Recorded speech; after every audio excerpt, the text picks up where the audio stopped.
5-star and T-Bone up in here. Let's get this party started. Oh, we the big easy mafia. Yeah. Oh, yeah, we the big easy mafia. Oh,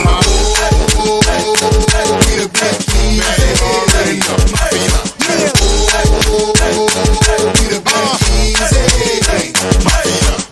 Stand up, get crunk, make noise. About to go down for a black and gold boys. We ready, jam tight, no bluff. Saints are locked the winter ring, got a handcuff. Beating down your block, Crescent City cloth in the air. Ask me if I'm a fan, I said hell yeah. Big Easy Mafia is what I be. What's up?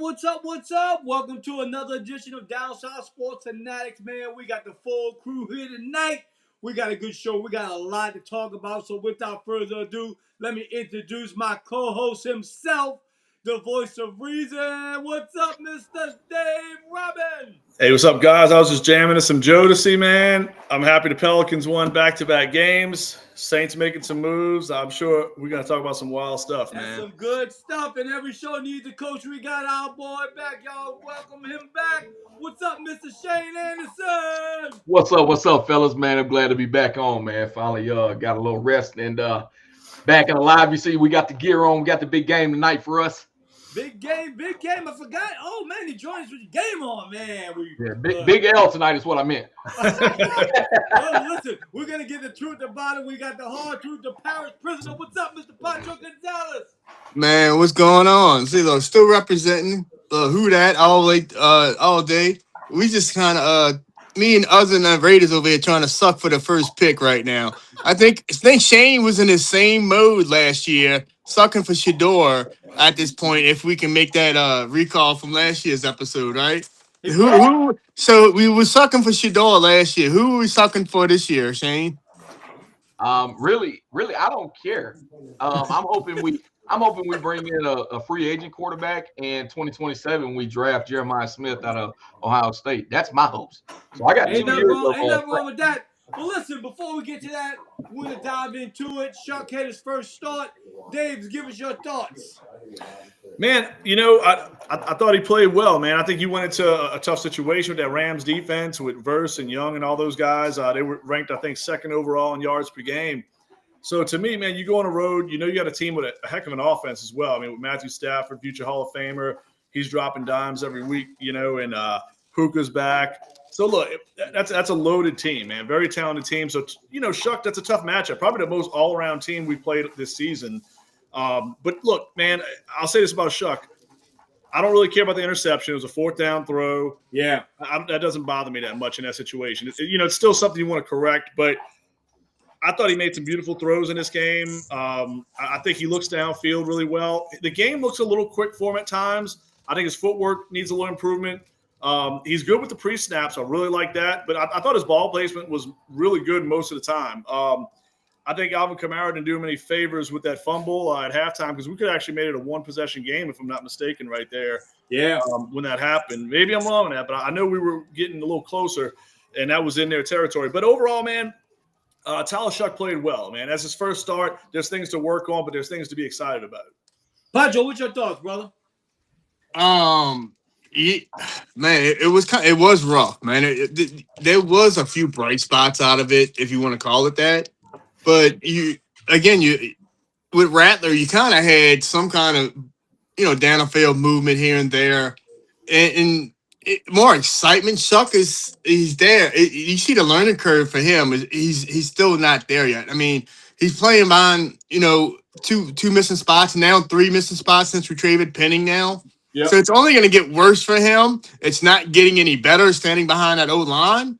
So, and then we traded Shaheed. So it's going to get real interesting with Shuck and the unoutput AK is putting out right now. So we got Devin Neal, AK not producing, and you traded Ray Shaheed. So it's going to get and Penning. So, hey, man.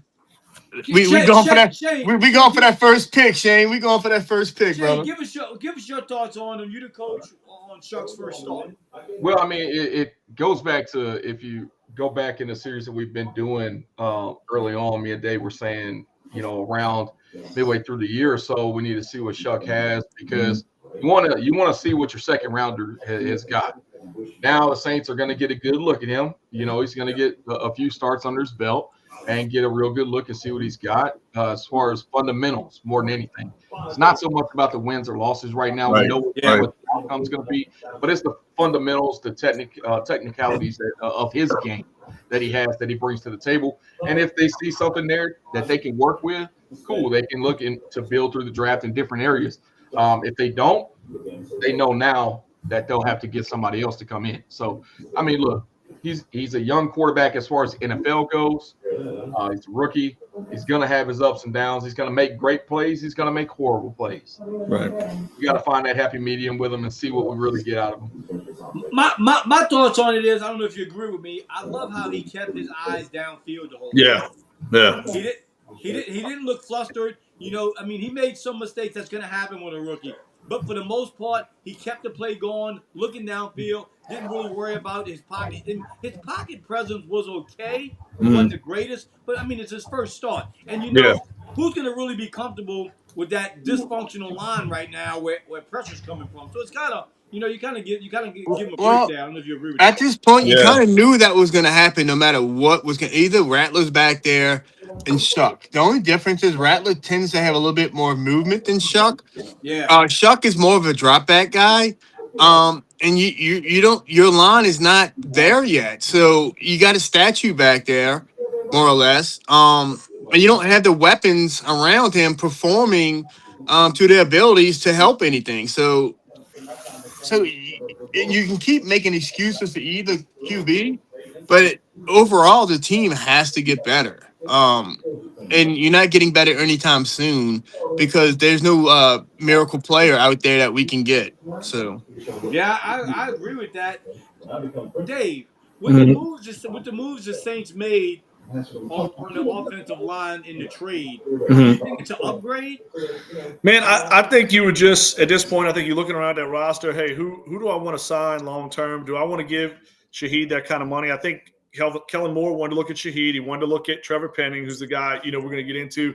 I think they wanted to look at these guys, get their own take on them. There were guys that showed a little potential ups and downs in the past, but I think Penning just never really showed enough. I don't know about you guys, but there's some moments he had here and there, but it kept feeling as if we were going back to square one with him. It just never really seemed to really hit. And look, man, good luck to the kid. He was a first round pick. Right now it doesn't look great, for Mickey Loomis's track record with another bust. But I don't know, Richie. I think you're going to see some different guys. I think the big blow was Eric McCoy, though. Once McCoy went down, I kind of attribute it to last year when we fell off in week 3. I think we're going to have problems as long as Eric McCoy is not under center. Or being a center, I'm sorry. Shane, didn't Penning play for Jim Harbaugh in Michigan or no? Did he come from Michigan? No, Penning came from a small college. Okay. I didn't know. Remember, he was out there somewhere, and he was a first round Mickey Loomis throw it out there type deal. I seen something because he was mean. He had a mean demeanor, I guess. I don't know. He was like the Timu Kyle Turley. Right. The thing is, so when the Saints drafted Penning, all I remember saying was, for myself, I was like, man, that's a reach. He was from North Dakota. I don't know where the fuck he was from. He was from. He's a Midwesterner, I believe, huh? Somewhere in there. Huh? Yeah, some division, not even Division 1, 2. It was some crazy ass shit, bro. I'm having the damnedest time remembering myself, man. It was like a cut above high school and Northern and right below community college team, somewhere around there, Look, man, but Richie, Mickey Loomis, guys, I don't know. Right now, it's I don't know if Shane posted this the other night, and I thought it was great. If y'all got to see the Kike Hernandez World Series post-game speech, it was possibly the most epic freaking thing I've seen in my life. On the other end of the spectrum is how terrible Mickey Loomis is. It's like the perfect one thing, the worst of another. Mickey Loomis as a GM, is just it's failure after failure, guys. And I don't think it's going to change, man. I know we dig into it every episode, but let me ask you guys this. This is where I'm getting at with this. Why didn't you trade more people, which is not easy to do? I know you don't want to trade 5 or 6 guys. You can't. But why are we not trading another guy or two? And why don't we just get a 6th-rounder for Penning, even as bad as what Penning has been? If you look at what's going on with the Chargers right now, dude, they just lost Joe Alt. They lost about 3 or 4 other guys in the weeks up to that. So, why are we getting just a 6th-rounder for a team that's kind of a contender who desperately needs offensive line help? to me, it's like a buy-sell relationship there. You got to get like a third or a fourth for an O-lineman. Yeah, touching on that, Dave, like dead serious, because I mean, you realize just how important that position was to the Chargers, because you look at what Justin Herbert's been able to do without having Joe out there and with Joe out there. Joe out there, it's a completely different team. He's able to throw for 300 yards, no problem. Not having Joe out there, it's literally a completely different team. I mean, basically, you took your starter, if you want to call him that, and traded him to another team where he's going to start and probably excel at, because he has better talent around him, and a better cohesiveness. You know what I'm saying? A better QB, a better coach. So his plays is gonna basically get better. So like Dave was saying, man, you got to know they desperate, man. And if they're knocking on your door or ringing your phone, man, you got to hit it up and try to get. I mean, what they said, oh, we'll take a 7th, and you say no, we'll take a 6th. Yeah. You know what I'm saying? Like, did you offer first? I mean, come on, man. Yeah. At least say, all right, I take a 2nd. Like I say, no, well, I'll take a 6. We'll settle at a 4th or some shit. Does he check in with Gale on this shit, y'all? I mean, is Gale playing croquet in the backyard, sipping mint juleps, and Mickey's like, hey, Gale, I got a move on my hands. We got our first round pick from a few years ago. I want to get the most littlest shit, the most fucked up deal we could get for this guy. And the Chargers, they're in desperate need. They're a contender. Just like Chauncey Gardner-Johnson years ago, I'm giving up a dynamic player right before the season, and I get like a shit, bag of picks for him. I mean, dude, how many times does that have to happen, dude? For Penning, I would have expected to try to go for a 4th and settle for a 5th at best. You know what I'm saying? I mean, at worst. To come away with a 6th, I mean, that's a day 3 pick. You're just looking at a pick that you're going to add into. Man, I wanted. They should have sold AK. They should have sold everybody that needed somebody. Kind of just like what the Jets did. The Jets knew that they wasn't anywhere, and now look at what the Jets are set up right now. I mean, again, they got a shit team, but we got a shit team also. Hey, it's self-awareness, right? It's self-awareness. Yeah, they're in a way better. So they took everything, all the assets they had, and turned it to greater assets. So it's always like a business, and then I treat it that way, even though I'm a fan. But you can win and treat it as a business at the same time. Well, and to touch on that though, Pancho, I mean, you look at the Jets. The Jets, as bad as they are, they had a couple guys that could actually bring in some decent picks. I don't know if I can name a player on the Saints that would actually garner a first rounder, honestly, or a second rounder. And I mean, that's the one thing to the benefit of the Jets. Shane, listen now, hear me out. So if you're GM mode, right? So you trade DeMario, you get a 5th round for DeMario. So you get Cam, you get maybe a 5th or 6th round for Cam. You get maybe a 3rd or 4th for AK. I don't know if you're getting that though, man. Well, I'm saying, but now you got I'm saying the other guys. Listen, so now you got these 4, 5, 6. You package that up, and where do you go with that, Shane? You move up to what, the 2nd, right? So it's all assets at the end of the day. So why are you paying this enormous amount of salary for these guys to be on a losing team for the next 2 years? We're not winning for the next 2 years. That's a matter of fact. So you take these players and you turn them into assets and turn them into young, kind of like the Pelicans are right now. You get what I'm saying? Yeah, turn them into a coach. Yeah, right, exactly. Isn't it like polar opposites? I mean, the Pelicans feel like they got this loaded young roster with a ton of talent, and the coaching staff is very questionable. The Saints, I'm not feeling that bad about the coaches, although some fans are hitting them pretty bad. I think the coaches are doing a decent job. We just don't have what they got, Dave. They're doing a phenomenal job. That's what I'm saying. I'm really impressed. I think Moore's done well with Rattler and Tyler Shuck. I think that I think the play calls. I know people say, "Oh, the play calling." Man, I think the play calling has been mostly good.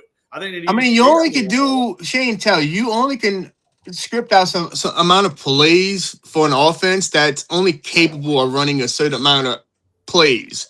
You get what I'm saying? You can't have guards pulling this, and when you got the 3rd string guard in there right now, because you got a backup center in there right now. You can't have these dynamic offensive lines. Schemes when you don't have the. Yeah, you can't run the Eagles playbook. That's what I'm saying. Right. And that's and you kind of get the vanilla, and it kind of sucks.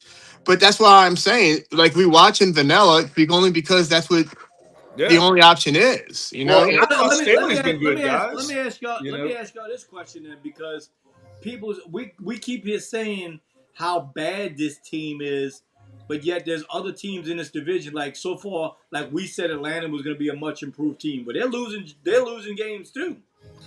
I mean, Atlanta to me, I'm not sold on Michael Penix yet, yo. I know I call him Penix because he gets mad at that. So Michael Penix to me hasn't proven that he's a capable quarterback. Kirk Cousins looks like a dude that's got 1 foot out the league. But man, we've all said that team is loaded, man. Good O-line. I mean, listen. Players, That's they like the a thing. number. You know, Rich. When we growing up, yeah, the age-old question: if you ever played the best college team and the worst NFL team and put them on the field, see what would happen. I think the Saints are in that question right now. I think we're that team you'd want to place against the best college team out there just to see what would happen.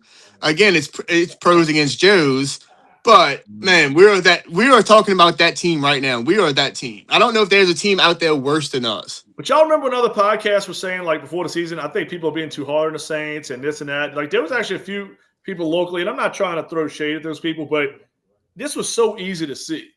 I mean, it's gotten progressively worse, y'all. I mean, like, I always go back to Poncho. Like, me and Poncho always would argue this back in the day with the Jameis Taysom thing. But really, when Sean Payton walked out the building, that should have been teardown mode. Because, like, what team gets better by losing Drew Brees and Sean Payton?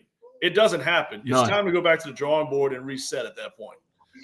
Yeah, but still, Dave, we got to move on from that. No, but I'm saying, Richie, we should have moved on. But if listen, Luka left and retired tomorrow to go do German modeling or something, and LeBron left tomorrow, the Lakers are probably going to try to rebuild, right? I'm saying, like, to me, you don't lose a Hall of Fame quarterback and Hall of Fame head coach and then say, hey, let's just go all in on Jameis freaking Winston or possibly Taysom Hill and go sign a bunch of old dudes. But you also have to put the same two guys you just mentioned. You got to put some of that blame on because Sean Payton picked those guys. No, but Richie, I'm talking about when he left, when Sean left. I think Sean. They say they tried to hold on to Sean's coaches and staff and tried to recreate that without Sean and without Drew. Right. Here's the thing too, and without there was other pieces, Colson. Eventually, there was pieces that fell off, but you like the train couldn't keep moving with that system without those players. Yeah. Sean had good coaches in good positions. Right. Those coaches were not meant to be head coaches. Right. Okay, but that same, but Shane, that same coach also failed. The team got bad. Who? Yeah, no, that's what I'm saying. Dennis Allen, yeah. Not supposed. We're not meant talking to. About Sean Payton. When Sean Payton was here, the team wasn't that good. Well, no, Richie, we actually could have made the playoffs. I'm not saying we were great, but we didn't, Dave. But I'm saying the last game of the season, Taysom Hill was starting quarterback, and if the Rams would have lost, we got him with a wild card. But that was a disastrous year, man. This team wasn't the same team. That's my point. You lose Drew Brees, and no way. Like everybody's trying to tell me, Jameis is going to open up the field. No, Jameis ain't. Listen, I was hard on Jameis, and I like Jameis as a person. He's a character, man. But he was not QB1 material, and there's no way in hell he was ever. Okay, so you're saying Sean Payton was only as good as Drew Brees? Hey. No. I'm saying if Matthew Stafford would have came in there at that point, or we traded for somebody along that caliber, this team would have never missed a beat. He never would have left. Why do you have to give a quarterback? Why you got to give a head coach a good quarterback? Why? What's that now? Why do you have to give a head coach a good quarterback? See, listen.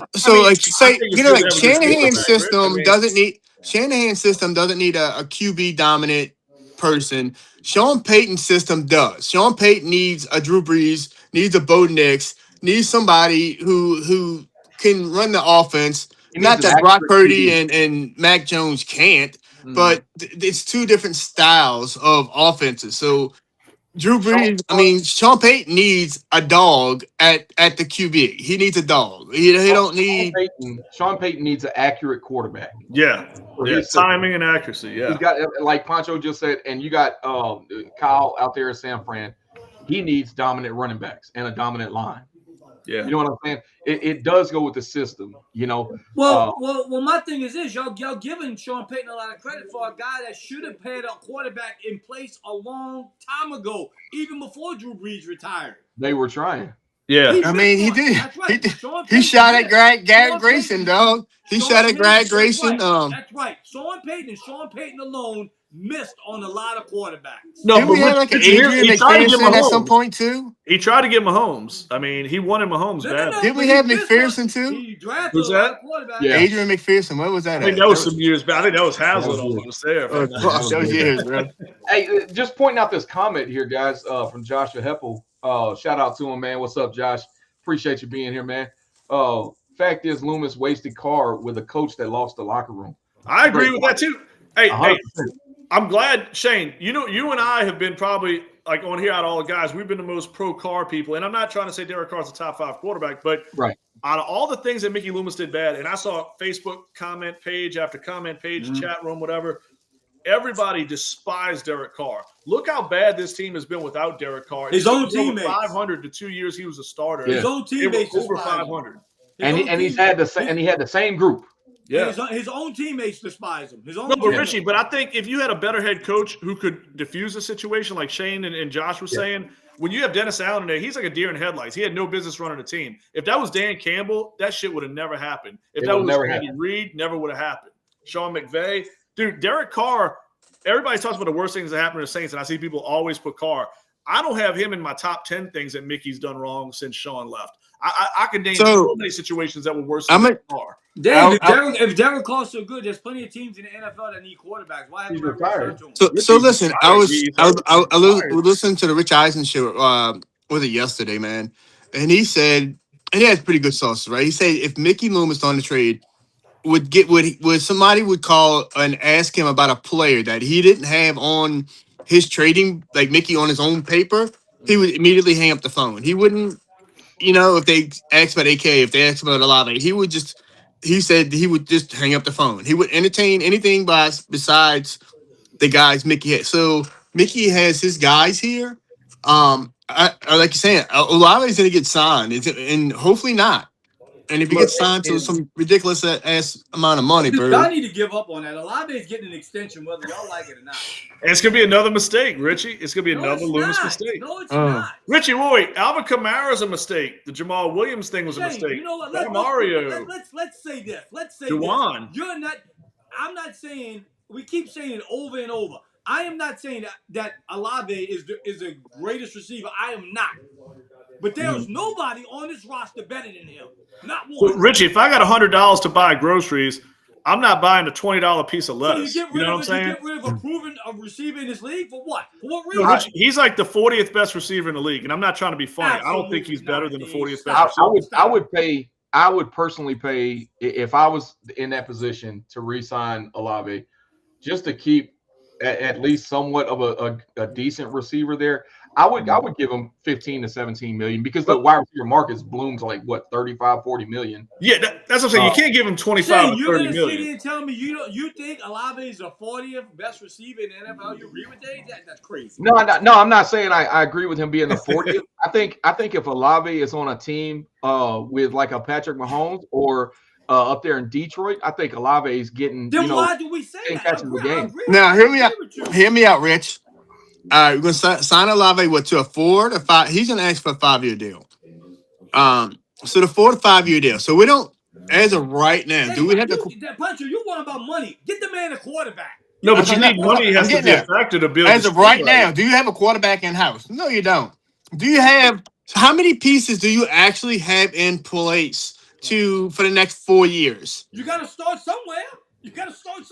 Let me ask y'all this before y'all get into it. I think a big part of what you do with Olave is if Shuck looks good and he has an obvious rapport with Olave, that's going to be the fuel to sign that extension to me. You're not going to see that investment. You're not going to see that. You're not going to see that investment out. You're going to see it on year 4 and year 5. But at that time, he's going to be older. In his career. Okay, so hear me out. The first 3 years of his career is lost. We go out this year. We got the number 1 pick. We go out. Say we do let Olave go. We go out. We spend a number 1 pick on a quarterback. Who the hell who's he throwing the ball to? Hey, where did we get Shaheed from? Small Juwan. Where did we get? Wait, I got a question. Where did Shaheed come from? Patrick, let me ask you a question right now. All things equal, if the Seahawks had a chance to get Olave or Shaheed, who they get? All things equal. What you mean? Who they would trade for? I don't think they're as far apart as what you think, Rich. I think Olave is more polished, obviously. I'm gonna look, I want to answer that question just real quick because that's a great question that you just put out there, Richie. Mm-hmm. In that situation, I think the Seahawks still go for Shaheed because they need a speed guy. They got JSN. That's the only reason why. If they didn't have JSN, Shaheed wasn't Shaheed undrafted, right? Am I correct? Shaheed undrafted. Sure. I'm pretty we sure. We got a fourth and a fifth. And we got a fourth and fifth for him. So there's wide receivers out there that, I mean, there's first round receivers that just you haven't seen anything from. Right? Oh, wait, hold on. Let me throw that, y'all. Let me keep that scenario in real quick before y'all get to what y'all saying. If Shuck comes in and looks great, Olave looks great. That's a good thing, right? I think we make yeah. Well, hold on, but let me throw it another way. Let's say Shuck shows some real potential, and it's more of a Mason Tipton to Devon Vele show. If Olave looks kind of blah like he's been the past couple of years, I think you can't make that deal. Oh yeah, if Olave falls, if you can't. You're saying Shuck is practice at this point. Yeah, Shuck has practiced with the Veles and the Tiptons and the second, what if one of those third guy, and I understand that. You know, so if Olave does fall down in the food chain, he's expendable, and maybe you don't get as much that you would have got from him because now he's down in the food chain, not eating like the other receivers. So maybe you devalue him by next year. I don't know. Maybe you should have sold this year. I don't know because we got 2 firsts in him, I believe, right, Dave? Who's that?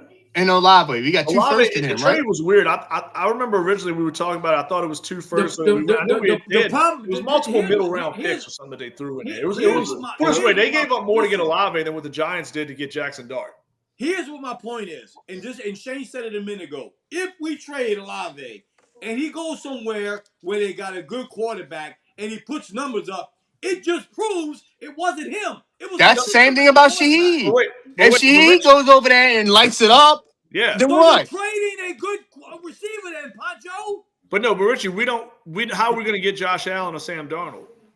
What are you talking about? Those guys elevate, dude. Drew Brees elevates every player around him. If Marcus Colston ended up in another organization, he might not be Marcus Colston. I'm saying y'all laughed at me last year. Y'all all laughed at me last year when I said go sign Sam Darnold. Who's that? Y'all laughed when I said go sign Sam Darnold. I think a lot of people were wrong. I'll take my word on Sam Darnold. Hey, look, I was wrong. I was as wrong on Darnold as I was right about Jackson Dart. Let's make it easy. I'll wash it completely. I'll scrub it up. Hey, look, at the end of the day, your team needs a receiver, regardless of what it is. And I think the Saints made their choice in trading Shaheed and keeping Olave. Right. Olave is going to be here. I think you re-sign him to a 5-year, maybe $70 million, something like that. You keep him here. You build the team up. You know what I mean? Yeah. And you start with the line. You've already got Banks in there. Now you kind of build with it. But you got to get somebody. The most I'd pay is $575, $580. What for Olave? I would take that. I'm not paying $5 and $125 or $5 and $150. No, I'm not doing. We're not doing that. Not with this offense. If I'm Olave, I'm gonna tell him I'd rather a 3 for $50. Listen. Everybody wants to talk about JSN in Seattle. Just keep in mind, JSN backed up Olave at Ohio State. Yeah, but Tom Brady backed up people in Michigan, man. So but guess what? JSN's got a quarterback. Joe Burrow is backing up people too, bro. My point is, one's got a good quarterback, one doesn't. That's my point. No, but I mean, look, Richie, your point I'm trying to say is, listen to me. If you put Olave in Seattle, he puts the same numbers up as JSN. I promise you. I don't think he's got the dog in him. He's on a better team then. Yeah, we on a shit team, Richie. I think JSN's a better receiver, though, hands down. I'm just going to say that. Richie, any player that leaves our team is going to a better team, obviously. We are the worst team in the fucking league. Okay. If we send them to any team, they're going to get better. They're going to get better. They can't get worse. We are the worst. So why did Cincinnati sign Jamal Chase to a shit team then? Wait, what? It's a shit team. It's a shit team. Wait, say that again? Why did Cincinnati spend so much money on Jamal Chase? It's a shit team. Well, because they got Joe Burrow. It's a shit Joe team. Burrow and Joe Burrow's there. I mean, if it was like some other garbage quarterback. It's a shit team. No, but you got a top 5 quarterback. Oh my God! No, I mean Richie, you get what I'm saying? You can't take Trade Jerry him Rice away too. from Montana. Trade him too. I'm So- confused with Richie's No. method right here. I don't know what he's Listen, doing. I'm with the this one I thought that smoked a little reefer beforehand. Yeah, I know. wondering what's going on here. I'm All wondering right, if it's Shane, making its way around the Shane, you the network, coach here. man. Shane, you the coach here. What I'm saying is Joe Burrow is closer to 31 than he is 30 right now. People don't realize that. Cincinnati is on it. Cincinnati is what? on a big. What? Listen to me. Cincinnati is on a big decline. Wait, Richie, what'd you say? Wait, say Oh, it Joe again. Burrow is 13 years old. He's closer to 31 years Then he is old than he 30. is closer to 30. He's getting older is what he's saying. If y'all So, listen, and what I mean like by he's 30 and Cincinnati- 3/4. Listen Like, to me. Cincinnati's about to go through a rebuild. Joe Burrow probably won't be there through this rebuild. Oh yeah, he Joe Burrow ain't will. going nowhere, Joe man. Burrow's locked in for dog. He ain't Yeah, going he ain't nowhere. going nowhere. Wait. You T. wanna get Higgins rid ain't of- going you wanna nowhere. get- No, those dudes are locked in. Yeah, they locked in. Dude, they gone. You want to get rid of a 26-year-old receiver who don't want to go through a rebuild, but you want to keep a 30-year-old quarterback? Come on. They got a lot more pieces, bro. Stop. Richie, Stop. every situation is unique, guys. Every team's not a cookie cutter same situation. Every situation's its own, you know. It's like comparing. Listen, at the end of the day, Cincinnati's fucked. Money wise, they are fucking done for. They eventually the Piper's coming. You're gonna pay that motherfucker eventually, and when it comes, it's gonna be very, very hard for them to fix that fucking debacle they about to have in 3 years.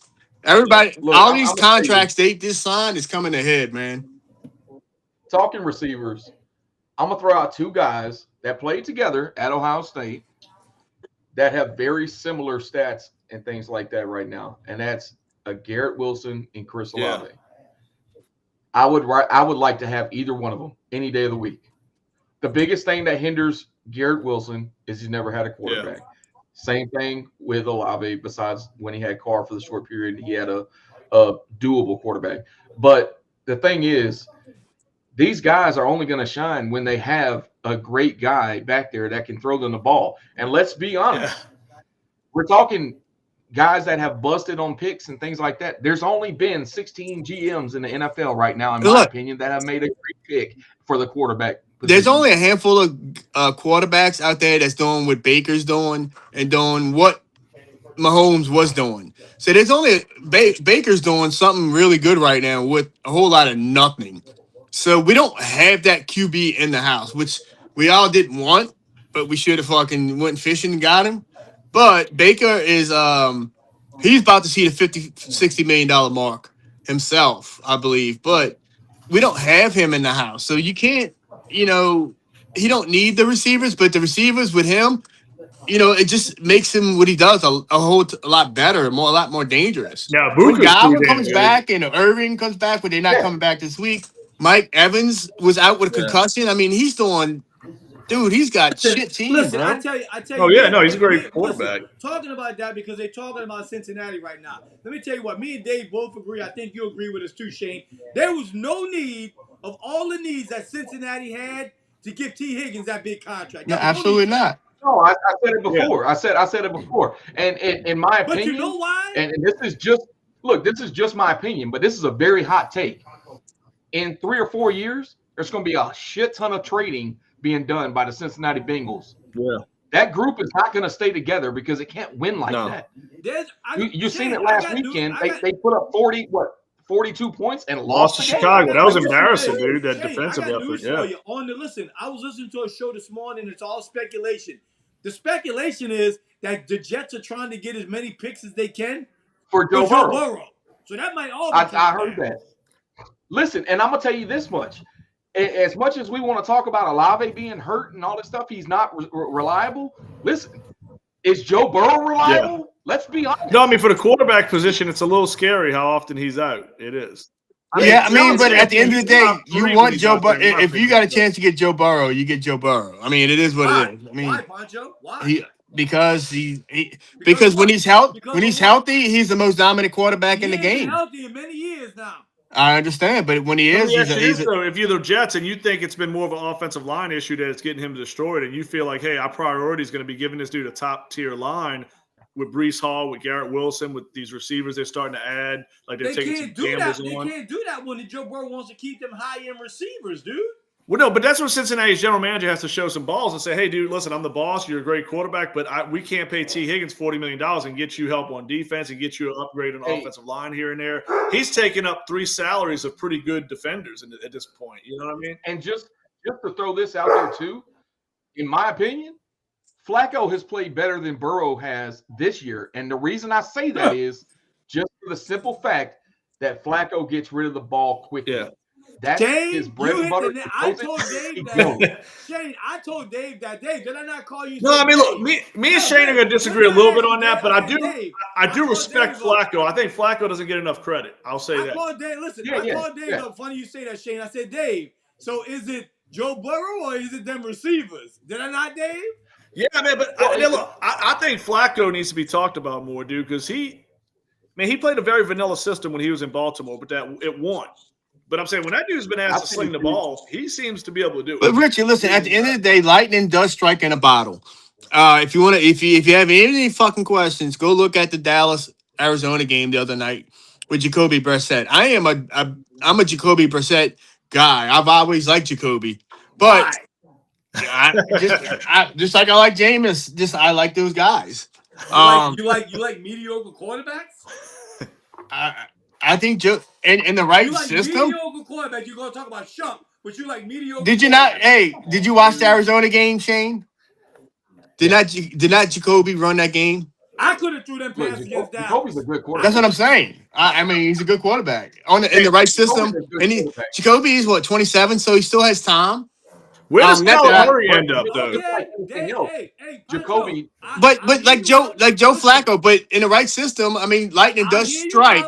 Listen, it was against Dallas' defense. Let's see what he does in Seattle this week against that defense. And I agree, but that's the same thing with Joe Flacco. Like I was saying, lightning does strike in a bottle. Now, how fucking long that bottle is going to last is the question. Because Flacco, though, just like Derek Carr last year, what 2-0 or 3-0, and that shit fucking fills it out faster than fucking who? You know, the biggest thing you want at the quarterback position. It's not about how strong your arm is or anything like that. I can tell you this right now. It's up here in your head. Are you smart enough to play the position? Because Jake Browning had those same receivers. And Aaron Rodgers will tell you that. You have to realize what you have. He's got 2 receivers that he can rely on. Joe Flacco does. And he says, as soon as I get the ball, I know where I'm going. I can read the defense, see what's going to be open. Okay, I have to get it out. You know what I'm saying? And look, he's rushed for more yards than he has in the last 6 years. Listen, listen, I tell people this all the time. It's amazing. Nobody gives enough credit to Josh Allen right now, what he's doing with a shit. And they still didn't get him a receiver. They still haven't done it. So I got a really good question for the both of us, because Shane is in the same boat we in. Now, there's a QB out there, number 1 QB out there, that's in the backup rules, that's not going to see the field anytime soon, which is Anthony Richardson. Do any of our teams even look at him? Richardson, I think he's a bust, dude. I didn't like him in Florida, but I don't think he's got the, like Shane said. He'll be out of the league within 2 years. I'm a Florida Gator fan. I didn't like him at Florida. When I saw him at Florida, he looked very robotic. Nothing looked fluent. Yeah. And that's the one thing, I didn't use that word with Tyler Shuck, but you know what Tyler Shuck did? He looked fluent. Now, there was some bad footwork at times. He was a little slow at times, but the arm and deciding where he wanted to go, he was fluent. You know what I'm saying? Anthony Richardson, I've never seen that, dude. It's very choppy. So you don't think nobody's going to take a swing? Because he's going to go somewhere. He's not seeing the field. Somebody will take a flyer on him, but they're going to want to turn him into Taysom Hill, basically. If I'm the Baltimore Ravens, I wouldn't mind bringing him in as a backup to Lamar because of the play style. But that's probably the only system he could have any success in my opinion. Yeah, because they run the ball, and that's Josh Allen. He runs. Who's that? No. Oh no, Josh Allen's a miracle worker with what he does with that team, man. So guys, we passed the halfway point in the NFL right now. I really want to get y'all opinion. Who y'all think is for real, and who you think is just fool's gold? I mean, what's your thoughts? In what? In the NFL. I'm gonna tell you. I'm gonna throw this one out there. I think the Indianapolis Colts are the real deal. And I think if we're talking GMs that should be fired, it should be Minnesota Vikings GM for letting Sam Darnold and Daniel Jones walk out the door. That's somebody that has to be kicking themselves in the tail. That gets people fired, man. I think Indianapolis is the real deal. I Do really you do. trust Daniel Jones though? Yeah, I do. And this is why he. So we have such a memory of what he did in New York. You know what I'm saying? Yeah. He had nothing in New York. Let's be real. At Indianapolis, he's got a decent. He did have a running back there though. Well, he's got one in Indianapolis. Yeah, maybe the best one in the league right now, He's possibly. He's got a Saquon Barkley. Right, he's got a Pittman. And now you give him Tyler Warren, who a tight end, I've always said this, is a quarterback's best friend.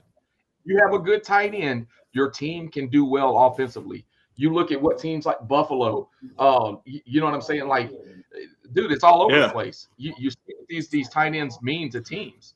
And he's got Tyler Warren, who in my opinion is one of the best young tight ends in the league, right behind him. You know, I think Indianapolis is for real. And I think the Patriots are for real. I want to say that. I do think they're for real. I don't think they get it done. I think they're a first-round bounce this year. But the Patriots having Vrabel up there, they're going to improve that defense. And I think they're on their way to what you saying that, Shane, you're saying that you think Indianapolis can compete with the Buffaloes, the Baltimores, the Kansas Cities? I think they can because their offense is that potent. This is what separates their offense in my mind. I know they just traded, which was a good trade for Sauce Gardner. Yeah. But their defense is ranked 26 right now. And that's why you do it, man. Correct. That's why you do it.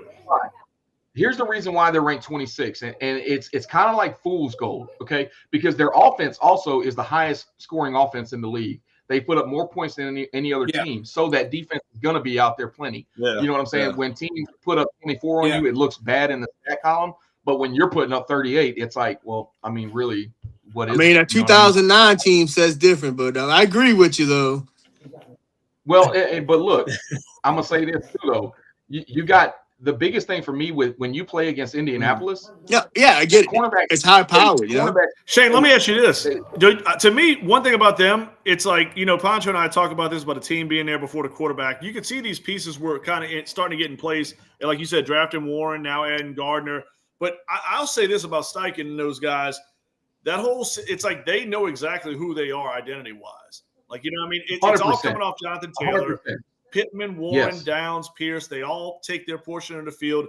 When they're going good, I mean, they ran into a buzzsaw. The Steelers' defense was phenomenal this past game. But before that, when I've watched them, dude, they're very fluent. They know who they are. It's like a well-oiled machine.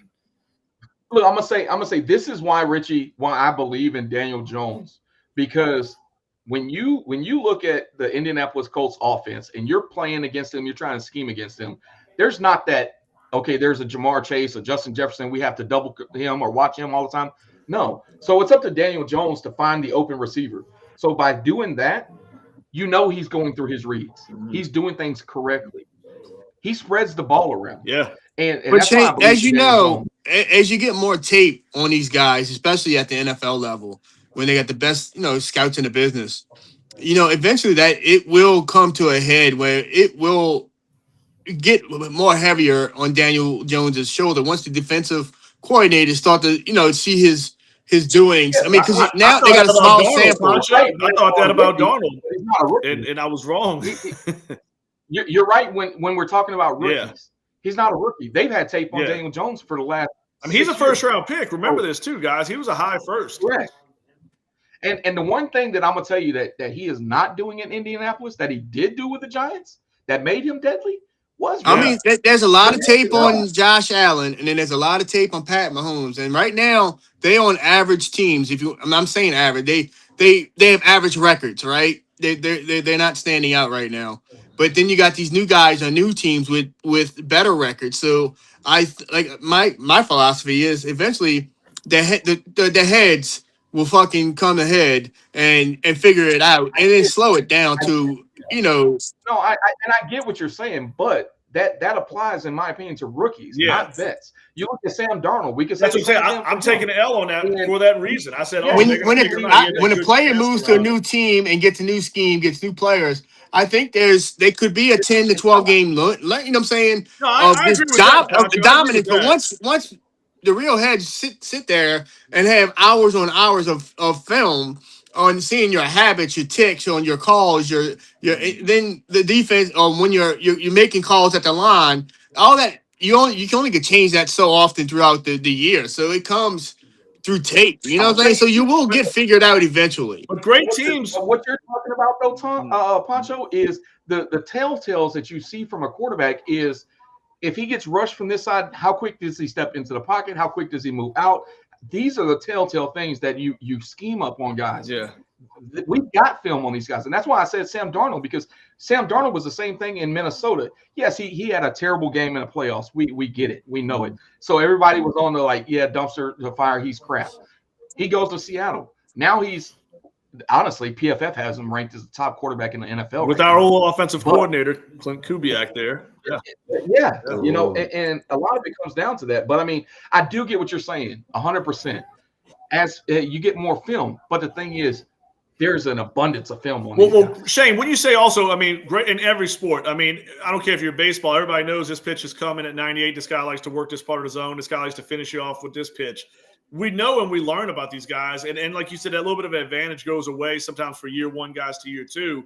But the great ones, I mean, Breeze was 40 years old, dude. His arm was almost shot, and he was still putting up some of the best numbers in football. I mean, he was still putting up top 5 numbers. So but he also had five interceptions in the game too, though. You get what I'm saying? But look at Drew's track record. I mean, when he left the game, he was putting up top 5 quarterback numbers in his last season. Everybody acts like the wheels fell off. Go look at his numbers from 2020. I think they shocked people when they noticed how good he really was, still at 41 years old or whatever, with a bum, throwing arm. But I'm like you said, the great coaches, the great quarterbacks, they make their own adjustments. And I think Mahomes and Allen, you're not seeing the staggering numbers like we did 4 or 5 years ago because, I mean, they lost. You can go C.J. Stroud. You can go with all these quarterbacks. I mean, I'm just saying. Again, they're all great quarterbacks. But I'm saying, eventually, man, you're going to have to, again, you got to pay the piper again. Once it still gets figured out. You get what I'm saying? I think Houston fucked up though big time with Bobby Slowick. They knee jerked on Bobby Slowick. I'm not pointing out teams. I'm just pointing out examples of where QBs shine and then they get figured out after game tape comes out, and you can start nailing it to what different. Just running back was hurt and that wide receiver is out or he got traded. I mean, without taking all that out of it, I mean the production kind of tends to go downward.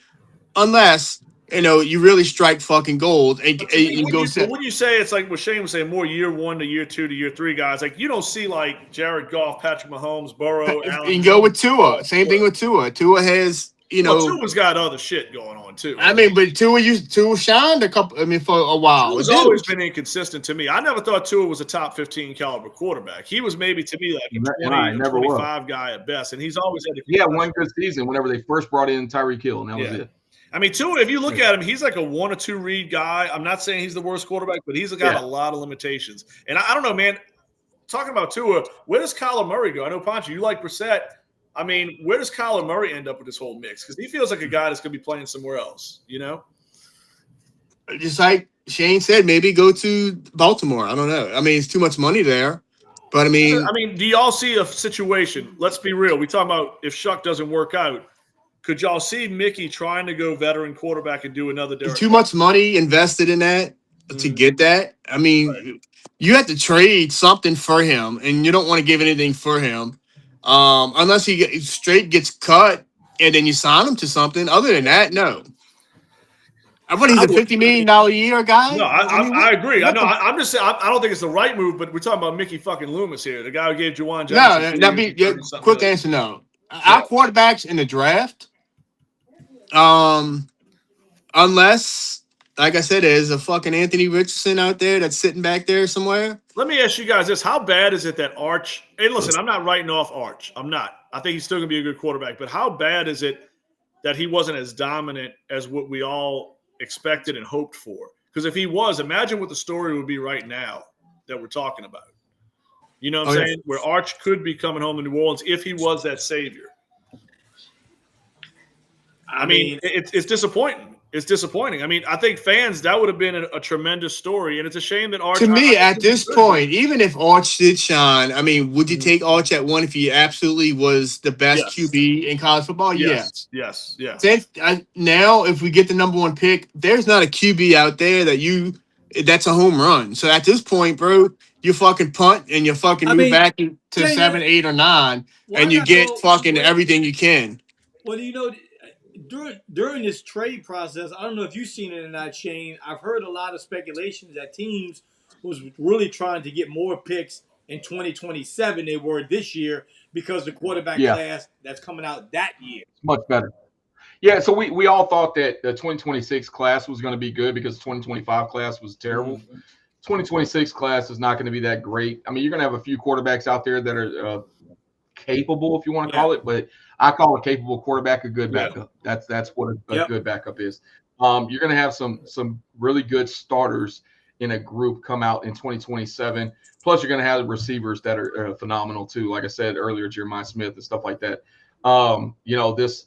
This next year, I mean, it's kind of a toss up. I mean, you got some teams that could use a running back. I'm gonna tell you a team that's gonna, I think, take a running back in the first round, and I would love to see it. The Chiefs go after what's the name, Love over there in Notre Dame, the running back. I just don't see a good quarterback coming out of the draft, man. Everybody was on what's the name, Allers, out of Penn State, and that's kind of going for by the wayside, Yeah, he went from a first to a fifth probably. There's a couple guys. You got the guy out there at Oregon. Man, listen, I'm punting and I'm drafting O-lines and I'm drafting some D-lines, bro. Well, you gotta and linebacker. You gotta replace Pete Werner. I mean, Pete Werner's gonna outdo his contract as far as you're not gonna sign Pete Werner to another contract on this team, I don't think. Let me ask you guys this. So you're going to have to replace both linebackers to tomorrow. You're going to replace Cam. You got to replace you got to draft a guard somewhere because we just lost Penning. You got the fucking receiver somewhere. Receiver. I mean, DBs. I mean, you kind of got pieces in place there. Now, Shane hasn't been on with us in a while, right? Shane, how long has it been that? A couple weeks. It's been a couple weeks. So I want to ask you because, man, we've been talking about this a little bit. And I made a comment last week, and I'm not saying, look, and it's funny because it aged terribly because of what the disastrous performance last week on that side of the ball, especially. But I thought the defense was playing better. I think they were actually ranked coming into that game 15th in the league in yards per game, which is pretty wild coming from where they finished last year in the bottom 3 or 4.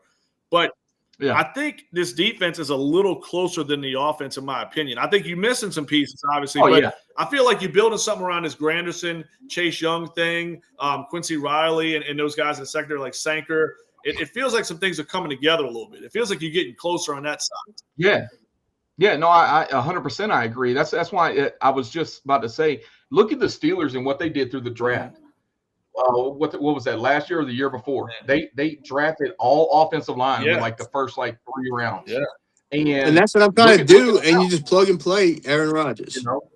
You bring a guy that's a decent quarterback, and Aaron Rodgers has the mental capability to make throws, and he's done it. If you do something like that with the Saints next year in the draft, I think that's a phenomenal strategy to take. We already got Banks now. Then you build around, you know what I'm saying, go to other tackle, other guards, stuff like that, and make it happen, man. But you have to have a good line to have a good quarterback. Yeah, I mean, the play calling, it changes everything, man. I mean, like we just talked about that. I mean, it changes the whole dynamic. I mean, Pancho, you made a good point. We were talking about Carolina. Richie and I talked about this too. Like, Carolina, to me, they made that horrible trade, in my opinion, because I don't think Bryce Young's going to live up to that expectation.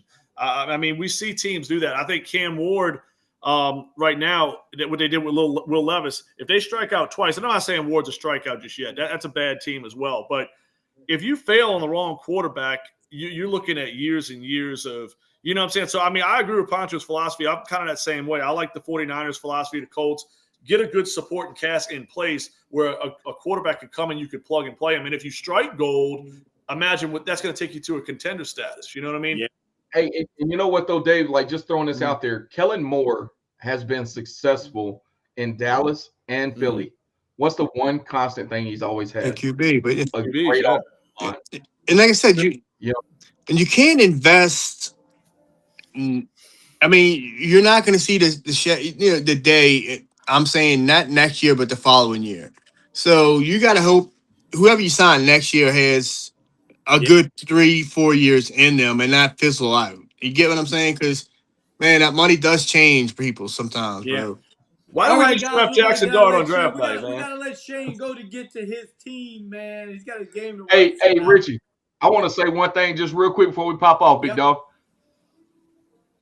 What's up with them Lakers, baby? What's up with them Lakers, baby? Jesus Christ, man.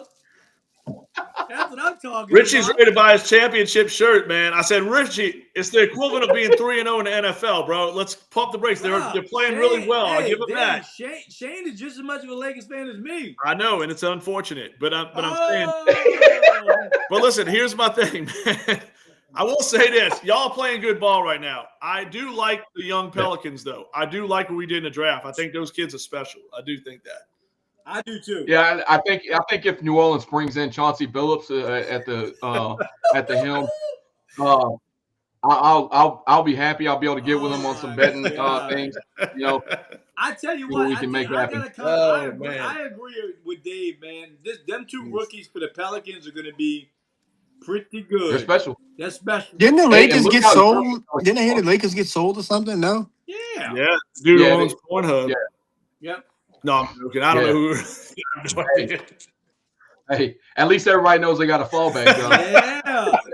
Exactly. The studio's like 2 blocks away, man. It's LA. Hey, also, too, we're going to send a congrats out to the Dodgers on winning the World Series. Probably the greatest dynasty in baseball history. Greatest post-game interview of all time. And I hate the fucking Dodgers as a Cubs fan. I just don't like them. You don't like Dodgers? Did you see his Did you see the speech he gave at the celebration thing? I caught some of that. I got to see the whole thing. It cut off. Bro, I heard it's pretty awesome. Dave, the real question is, do they three-peat?